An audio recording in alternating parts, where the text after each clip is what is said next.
El libro analiza a fondo la praxis política del PP valenciano desde 1995 a nuestros días y pone el foco en la corrupción y en la dominación política valenciana.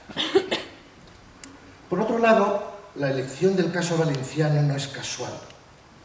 Desde 1995 a nuestros días es muy significativa. La corrupción, en el caso valenciano, llega hasta la cumbre. El clientelismo se extiende por amplias franjas de la población y el partido que gobierna deviene predominante.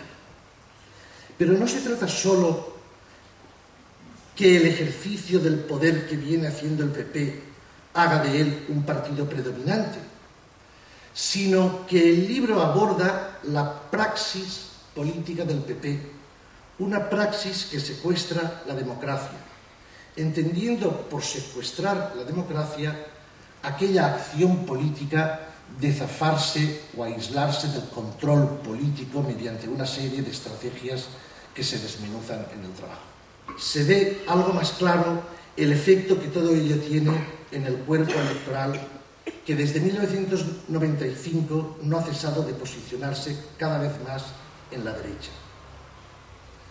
Por el libro desfilan Brugal, Gürtel, Fabra, Aguas de Calpe, Lubasa, La llum de les imatges, la inacabable secuencia de obras faraónicas de hormigón y diseño y sus negocios, la disección que se hace de los medios de comunicación. Se analiza en el trabajo el regionalismo del Partido Popular de la Comunidad Valenciana, la manera como el PP ha sido capaz de generar e imponer un vacío ideológico, una nueva no ideología, dicen textualmente, o en fin, cómo ha nutrido y desde el poder autoalimenta a una clientela amplia y variada que se ha instalado entre nosotros. El PP gobierna, hegemoniza, domina la política valenciana y la sociedad precisamente no tanto por el cambio social que se ha producido, cuanto por sus maneras de hacer política, por su discurso neocon tal y como lo lleva a cabo y lo desarrolla en el caso concreto valenciano, por el populismo que desarrolla, por la creación de lazos de dependencia y reciprocidad obligada, por la creación y desarrollo de una extensa y tupida malla de clientes destinada a pescar y retener clientes y votos, por una política de comunicación, en fin, donde precisamente Tabarca no es solo una isla. El llibre el que fa és sistematitzar el que els mitjans de comunicació, o alguns mitjans de comunicació, pocs mitjans de comunicació, venien denunciant des de fa anys respecte del que està passant al País Valencià, del que passava des que arribava el Partit Popular al govern, que és la sistematització, diguem, de les trapasseries del poder, dels abusos del poder, les irregularitats del poder, les il·legalitats del poder. Hi ha una qüestió que és global, que es coneix globalment. El poder intenta controlar els mitjans de comunicació, tots els mitjans de comunicació, no ens enganyem. És de veres que en l'època socialista al País Valencià i a Espanya aquest control era un control, diguem, si voleu, molt més laxe, molt més obert, però clar que s'intentava controlar els mitjans de comunicació, influir i pressionar. I el que no hagi estat un periodista que hagi rebut cridades de Palacio, del Palau o de qualsevol conselleria en qualsevol època, en qualsevol govern, segurament ha estat fent coses diferents, no ha estat fent periodisme. El que passa és que l'ús i l'abús del poder, el poder econòmic, del poder polític i la seva correlat econòmic, perquè no oblidem que així al País Valencià el poder financer ha depengut i depèn encara del poder polític, i el poder financer i les caixes han estat i estan encara uns dels principals anunciants dels mitjans de comunicació. Això estava ahí present i era una cosa ben certa. Això és la realitat. Això En el cas de Zaplana era molt evident i en el cas de Pau Cansa, diguem, ha pegat un salt qualitatiu i quantitatiu molt gran. Entre altres raons, perquè la situació de crisi que patim en mitjans de comunicació en l'actualitat és aprofitada per el poder per a controlar més i per a intentar, diguem, retallar-li les hores de la independència, entre cometes la independència als mitjans de comunicació. Aleshores, el control del poder és major i a més ha hagut un canvi substancial. I això la gent que té anys ho recolzarà molt bé, ho entendrà molt bé. Hi havia una època en què era bastant fàcil comprar periodistes, o se compraven periodistes, alguns, hi havia periodistes venals, el del sobre, el del regalet, el que fora. Però el cohecho passiu i propi ja existia en el periodisme, més que en la política estic convençut. Dit tot sigui de pas.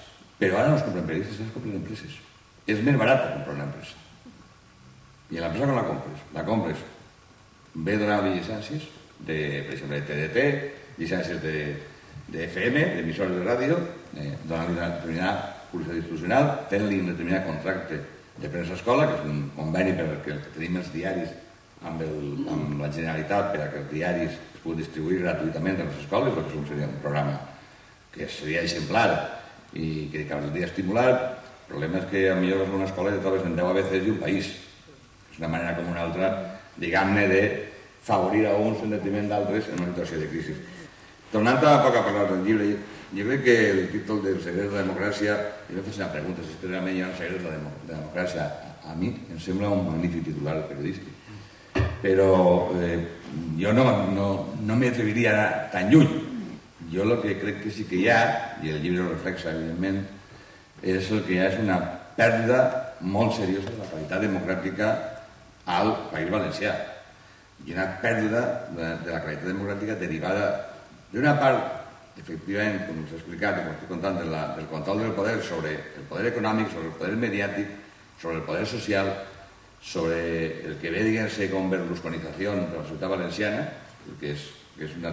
Així no tenim velines, això encara no ha arribat, però la resta dels elements que fa possible la berlusconització, sí, la confusió entre el públic i el privat és una evidència en el País Valencià, el control dels mitjans, com he explicat, és una altra evidència. Entonces, hi ha elements de berlusconització en el País Valencià, que és un tema que és molt greu. Entonces, tot això, evidentment, debilita la qualitat de la democràcia.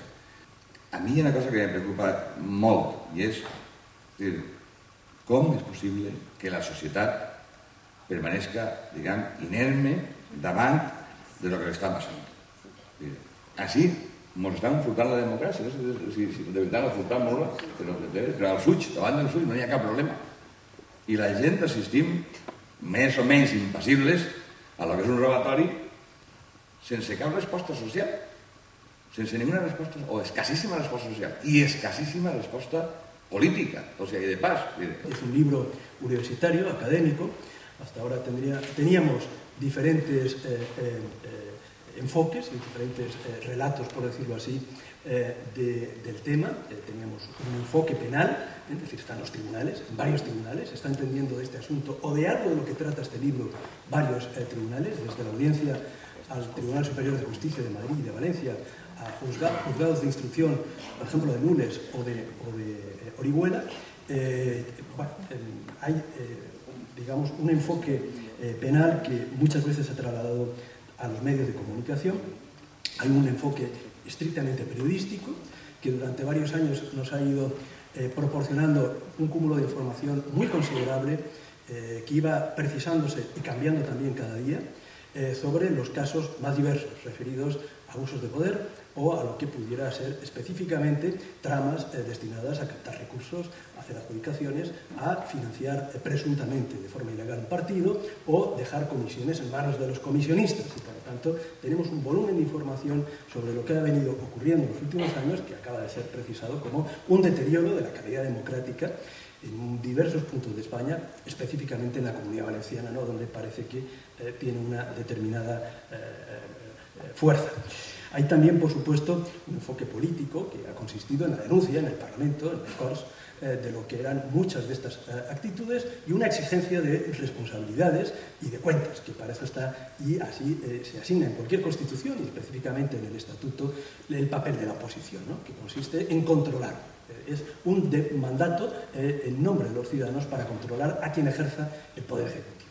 Hemos visto también las consecuencias porque en los últimos meses hemos asistido a una verdadera persecución vía judicial en un intento de zafarse del control que se ejercía sobre el Ejecutivo en contra de cualquier principio ya de orden liberal.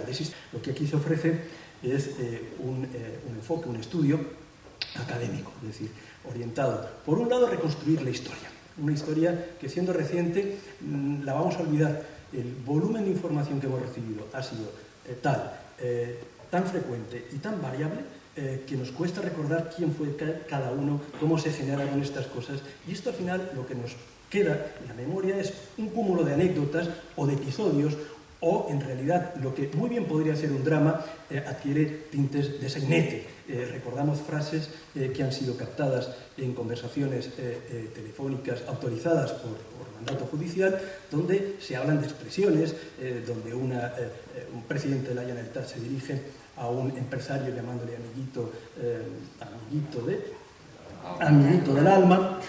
El empresario le contesta, supuesto empresario le dice: oye, que te sigo queriendo mucho, respuesta inmediata. La siguiente, sí, viene a continuar. Dice: bueno, me contarás durante muchos años con mi lealtad, ¿vale? Respuesta del presidente: perdona, durante muchos años, no, hijo de puta, durante toda la vida, tu vida, jajaja.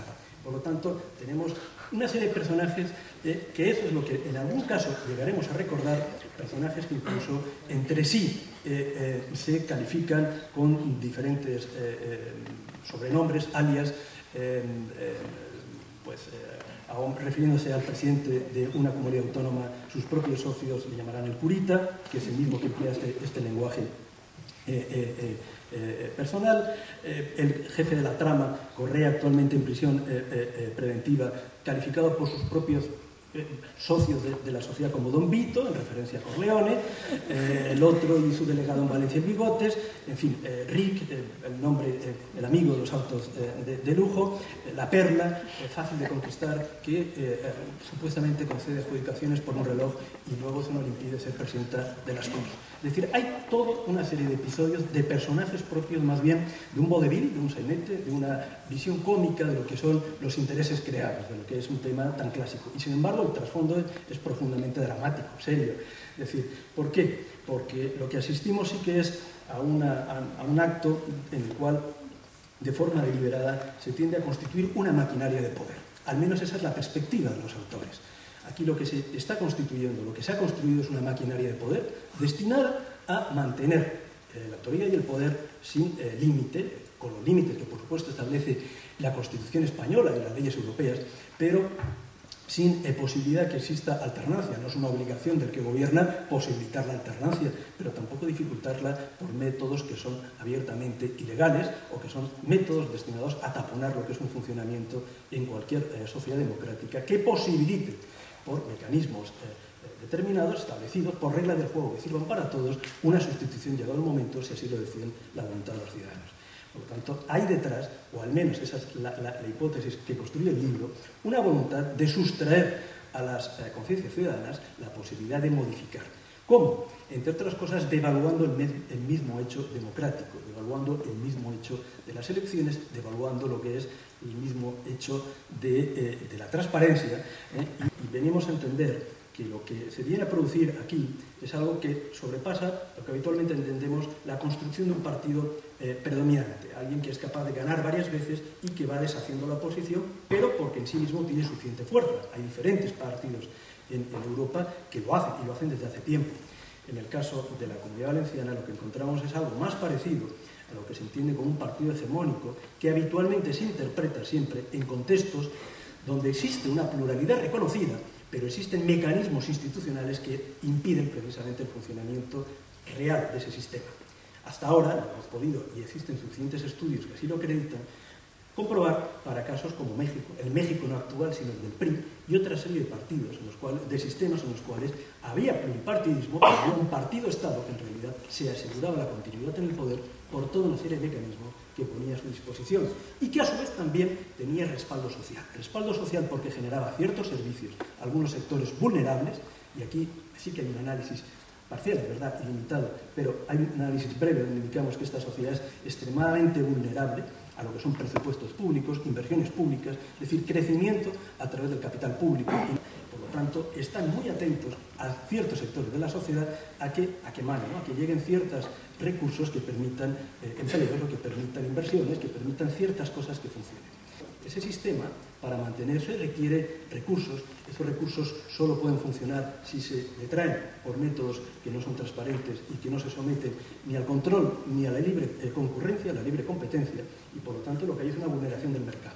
Aquí lo que estamos asistiendo es a una desaparición de la libre competencia en ciertos sectores, en aquellos que contratan con la administración pública, y volvemos a indicar, y se señala en el libro, cómo la administración pública es la principal fuente de crecimiento económico, y así lo señalan no solo los economistas, los datos del Banco Bilbao desde el año 95 y antes, es decir, desde antes se está creando, prácticamente desde el año 83-84, desde el inicio de la autonomía, el crecimiento en gran medida descansa sobre ciertos sectores que empujan y están vinculados a lo público.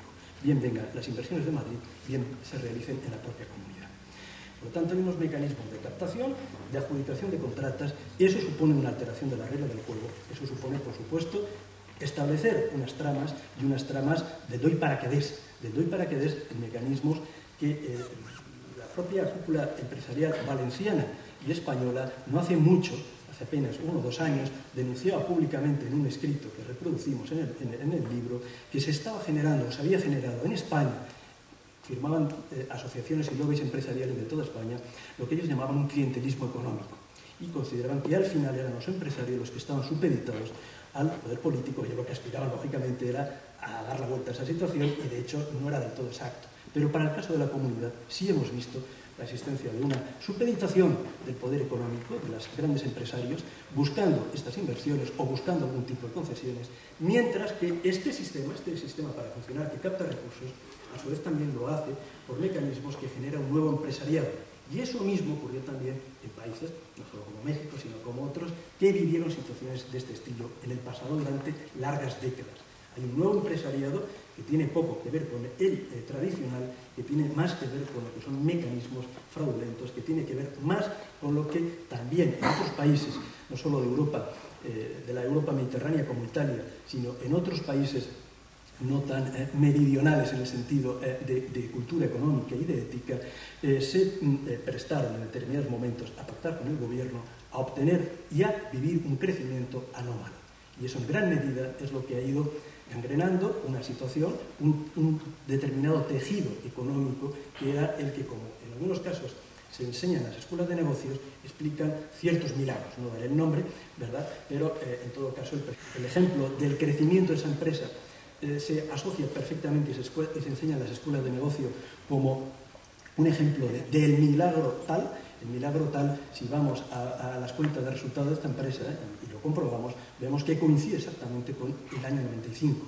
Y a partir del 95, como pasa a ser un constructor de viviendas, básicamente de viviendas, en una ciudad mediana como es Castellón, a ser un gran constructor de obra pública en la Comunidad Valenciana. Pasa de facturar 40 millones a facturar 600, 900 millones en los años siguientes, hasta llegar a convertirse realmente en uno de los grandes constructores, socio de ocasión a su vez de otras empresas de servicios que proporcionan servicios y están a su vez vinculadas al Ayuntamiento de Valencia, como es el caso ahora de Valencia. Y aparecen con nombres y apellidos como contribuyentes en campañas electorales del año 2007 y 2008 como mínimo al Partido Popular. Por lo tanto, empieza a casar lo que es una información. Todo eso, esa información en gran medida está disponible. En primer lugar, lo que hacemos en el libro es construir un relato. Es decir, que se pueda entender el orden por el cual aparecen precisamente estas formas de actuar, estas formas delictivas de actuar desde el poder, como aparecen también vinculado a lo que son no solo campañas electorales, donde un partido que actúe con un sistema democrático, es decir, es tan obvio que si hay una ley que impide y establece un techo de gasto en una campaña electoral, si ese techo de gasto es superado en 2,5 veces, como ocurrió en las elecciones de 2007 por parte del Partido Popular, eso está, según los datos y la contabilidad de la trama Gürtel, ¿no? Puesta al descubierto. Si existe también una parte de esos pagos realizados en dinero opaco, porque vienen a través de donaciones obviamente ilegales, pero también de dinero opaco al fisco, no solo está escamoteado al Tribunal de Cuentas, está escamoteada también a la Hacienda. uno de los jugadores en este sistema parte de una ventaja indudable. Empezar a detectar por qué ocurren también estas desviaciones. Otra cosa es cómo se reacciona en un país y en otro. Cuando ha habido unos sobrecostes que fueron del 50% en la construcción del aeropuerto de Frankfurt, hubo una investigación muy considerable en Alemania. Y hubo responsables políticos que cesaron y hubo una investigación importante. Bueno, solo costó 2.000 millones, ¿no? Es decir, los sobrecostes que tenemos aquí son mucho más considerables en términos generales, considerada toda la obra pública, no tiene ninguna incidencia, no ha habido ninguna reacción, ningún terremoto. Esto mismo ha ocurrido en contratas, por ejemplo, de servicios públicos de investigación sobre contratas de servicios públicos de la ciudad de Nueva York hace unos años, y a su vez eso dio origen a una serie de libros y a denuncias sobre lo que era realmente el comportamiento de la autoridad urbana. Esto mismo está convirtiendo en un fenómeno de estudio muy destacado para suscitar, nosotros estamos hablando de lo que es en estos momentos, no solo el fenómeno del estamos conociendo lo que son la huelga de basuras en Nápoles, que viene a coincidir, si no es curioso, con la entrada de las organizaciones criminales en la negociación de servicios públicos.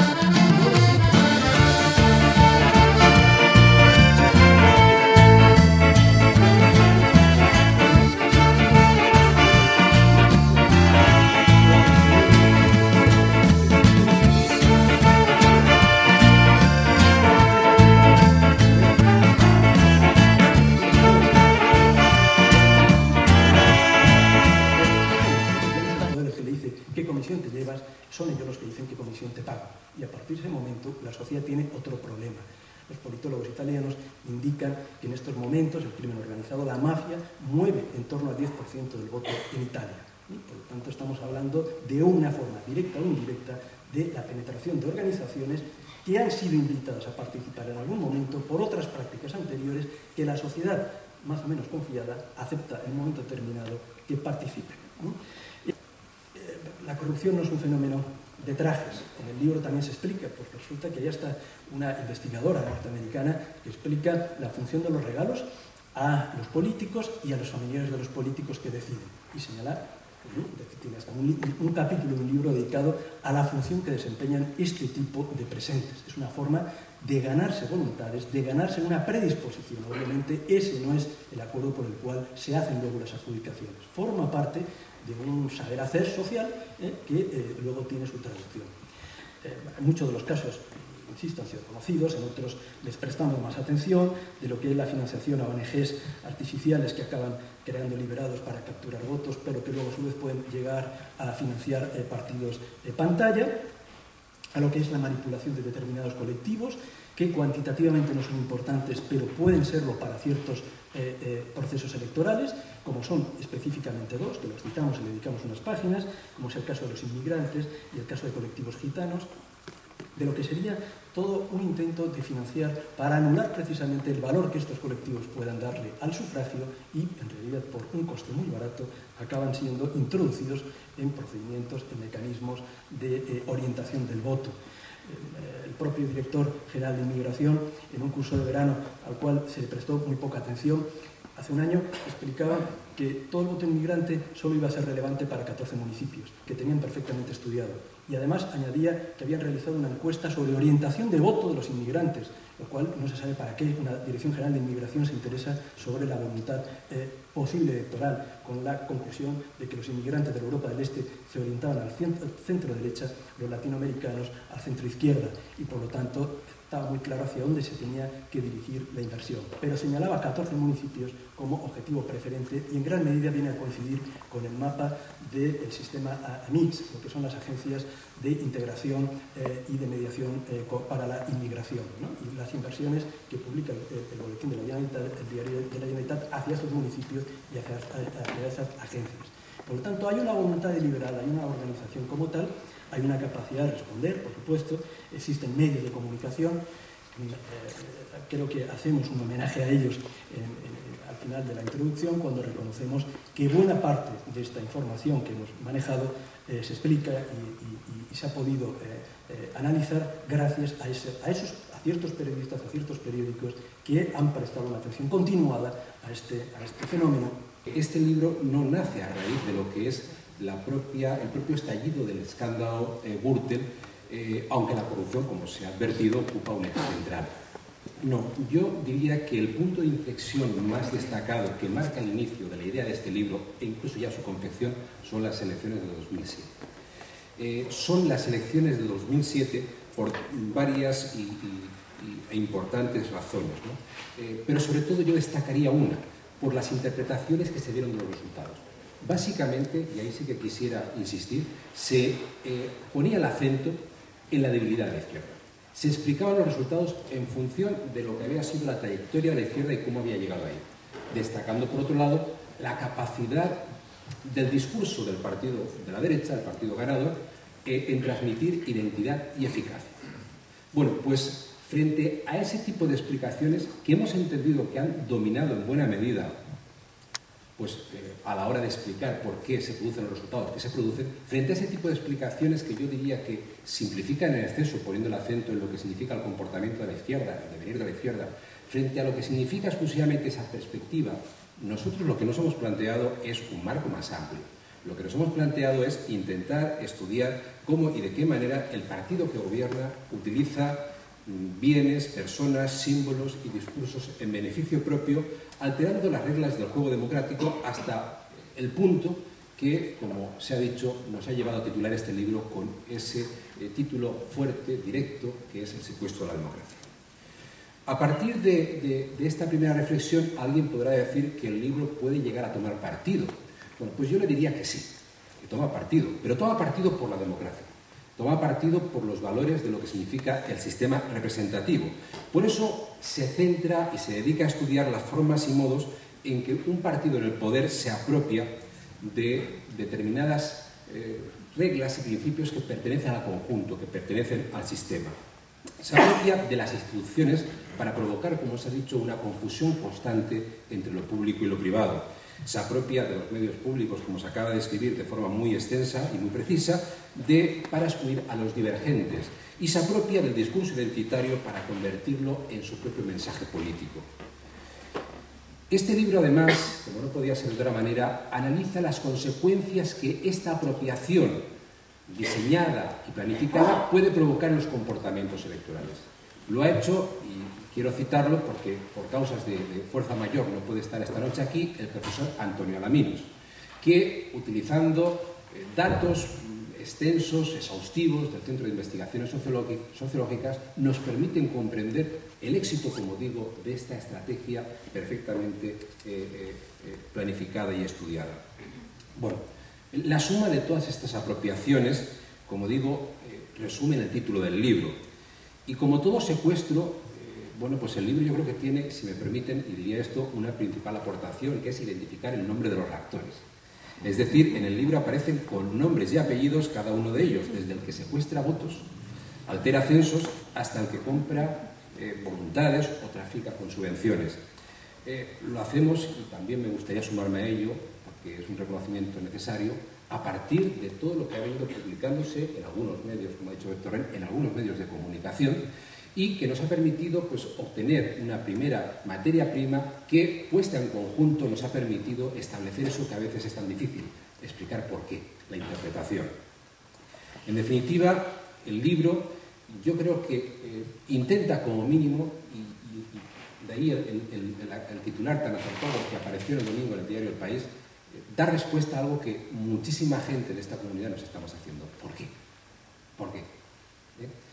Y desde ese planteamiento, bueno, pues intenta arrojar pues, un poquito de luz. Luz y taquígrafos, como decía mi compañero francés, porque yo creo que es el punto de partida, lo más urgente para empezar a reconquistar la democracia. Muchas gracias.